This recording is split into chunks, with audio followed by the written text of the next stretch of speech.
Hello everyone, I am Shefali, your accountancy teacher from Vishwas School. Students, in our previous video, we have discussed about accounting concepts. Today, we will continue our topic and discuss about some more accounting concepts.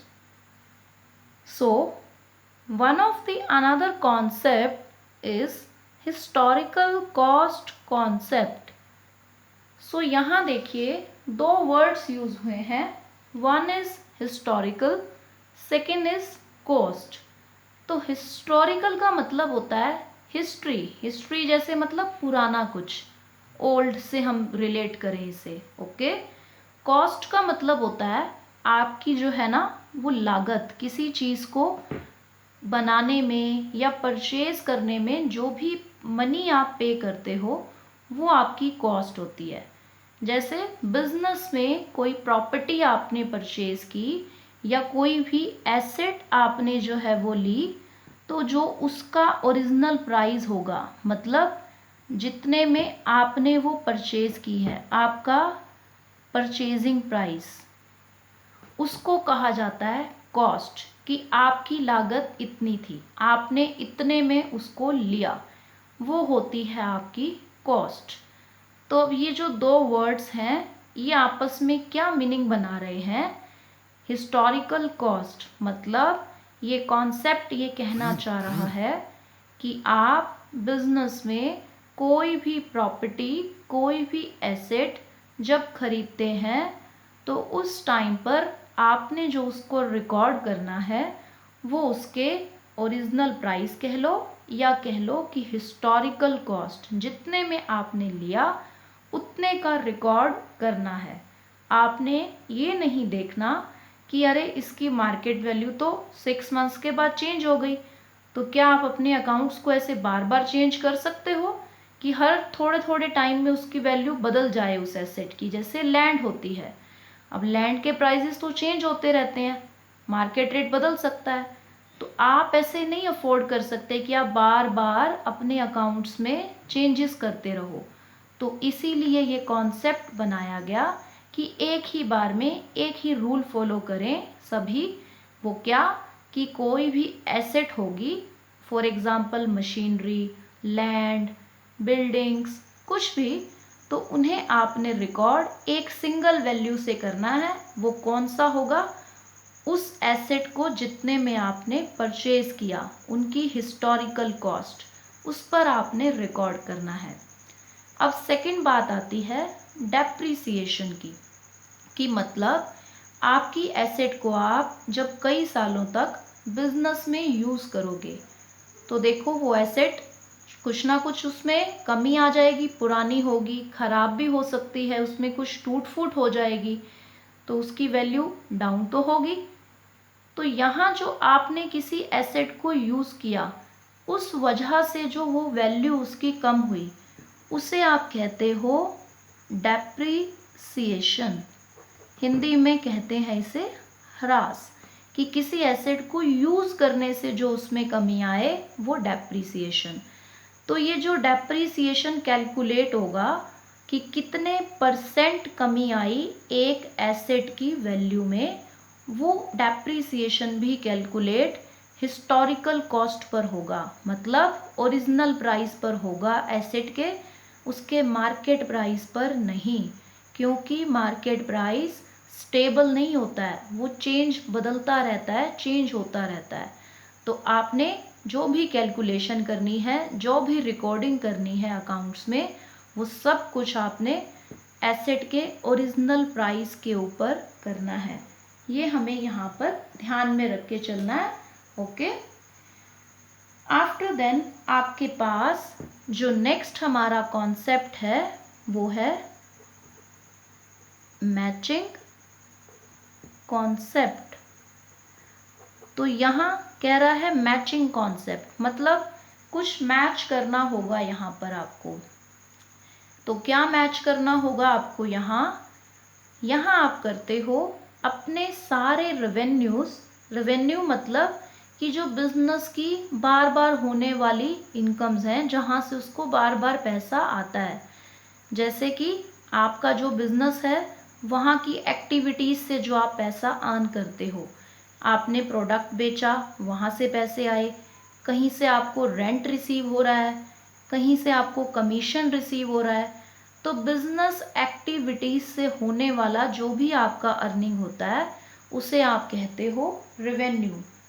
तो यहाँ आपको क्या कहता है ये concept कि आपको सारे के सारे जो भी आपका रेवेन्यू है टोटल, उस रेवेन्यू को आपने जो है वो मैच करना है, मैच्ड विद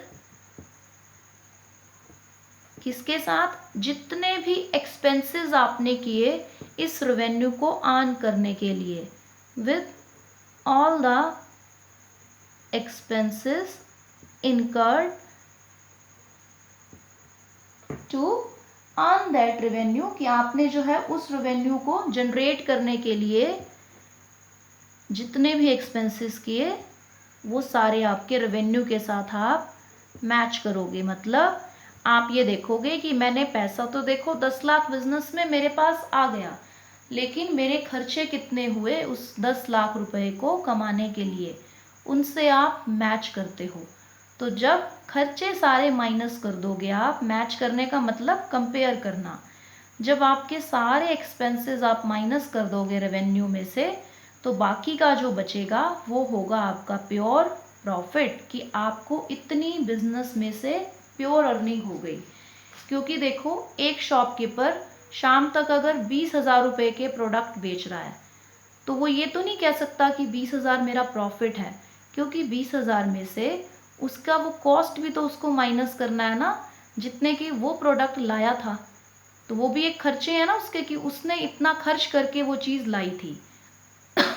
तो यहाँ आपको मैच करना होता है आपके रेवेन्यूज़ को किसके साथ, सारे एक्सपेंसेस जो भी आपने किए उस रेवेन्यू को जनरेट करने के लिए, कमाने के लिए। तो उसके बाद रिजल्ट इज या तो प्रॉफिट हो जाएगा, और कई बार खर्चे इतने ज़्यादा होंगे कि आपको जो है वो लॉस भी हो सकता है। तो डिपेंड्स ऑन सिचुएशन, लॉस कब है, जब आपके एक्सपेंसेस जो हैं वो ज़्यादा होंगे। ओके, तो ये मैचिंग प्रिंसिपल आपको बताता है कि आपका जो है वो फाइनल रिजल्ट क्या है। अब इसी के साथ एक और इम्पॉर्टेंट चीज़ है इसमें, कि मैंने कहा कि उस रेवेन्यू को अर्न करने के लिए जो भी खर्चा किया, तो यहाँ आपने जो रेवेन्यू और जो खर्चे एक्सपेंसेस लेने हैं वो एक अकाउंटिंग पीरियड, मतलब 1 ईयर से रिलेटेड, जो भी आपका करंट ईयर चल रहा है उससे रिलेटेड लेने हैं। करंट ईयर का मतलब 1 अकाउंटिंग ईयर, 1 अप्रैल टू 31 मार्च वाला, उससे रिलेटेड लेने हैं। कई बार आप क्या करते हो, एडवांस में ही कुछ पैसा पे कर देते हो। जैसे आपने इंश्योरेंस कंपनीज में कुछ पैसा एडवांस में अपनी किस्त भर दी, या किसी एम्प्लॉय को एडवांस में सैलरी दे दी अगले साल से रिलेटेड। ओके, तो यहाँ अगले ईयर से रिलेटेड अगर आपने कुछ एक्सपेंस कर दिया है तो उसको नहीं लेना है आपने मैच करते टाइम, प्रॉफिट लॉस निकालते टाइम। क्यों? क्योंकि वो तो अगले साल का खर्चा है, इस साल में उसको नहीं कंसीडर करना। ये हम ध्यान में रख के चलेंगे कि सिर्फ 1 ईयर से रिलेटेड खर्चे और 1 ईयर से रिलेटेड ही रेवेन्यू, दोनों को आपस में मैच करना है। पिछले या आने वाले साल की कोई भी चीज़ कंसीडर करंट ईयर में नहीं होगी, तभी आपको एक साल का प्योर प्रॉफिट या प्योर लॉस पता चलेगा। ठीक है, तो ये हमें बातें ध्यान रखनी है। नेक्स्ट आपके पास जो अकाउंटिंग कॉन्सेप्ट है वो है ड्यूअल एस्पेक्ट कॉन्सेप्ट। सो ये क्या कहता है कि कोई भी ट्रांजैक्शन होगी ना, बिजनेस ट्रांजैक्शन, वो एक ही टाइम पे 2 अकाउंट्स को अफेक्ट करेगी, 2 खातों को अफेक्ट करेगी हमेशा। और ये हमेशा के लिए फिक्स है ये बात कि मिनिमम 2 खातों को अफेक्ट करेगी। तो इसीलिए कहा जाता है कि अकाउंट्स में ड्यूअल एस्पेक्ट कॉन्सेप्ट होता है। ठीक है, अब फॉर एग्जांपल आपने कोई प्रोडक्ट सेल किया, ठीक है, आपने कोई प्रोडक्ट सेल किया, तो अब सेल करने पर आपका जो स्टॉक था दुकान में पड़ा हुआ वो क्या हो गया, कम हो गया, क्योंकि सेल हो गई वो चीज़। तो एक तो जो खाता अफेक्ट हुआ, अकाउंट अफेक्ट हुआ, वो हुआ स्टॉक का अकाउंट आपका, कि स्टॉक में कमी आ गई। दूसरा, आपके पास पैसे आ गए, कैश आ गया आपके पास। तो यहाँ दो अकाउंट एक टाइम पे देखो अफेक्ट हो गए। सेल किया, स्टॉक अकाउंट अफेक्ट कि स्टॉक कम हो रहा है।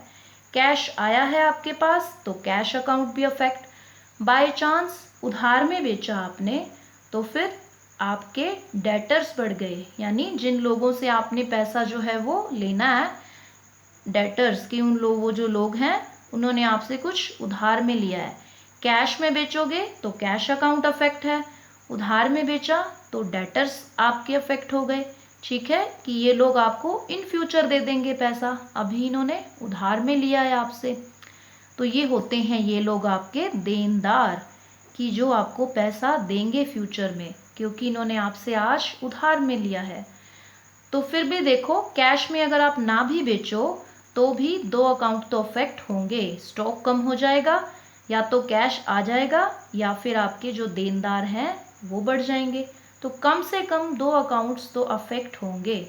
इसीलिए इसे कहा जाता है ड्यूअल एस्पेक्ट कॉन्सेप्ट। अब इसी से रिलेटेड एक इक्वेशन बोली जाती है जो आपके आने वाले चैप्टर्स में काम आएगी, that is assets is equal to liabilities plus capital.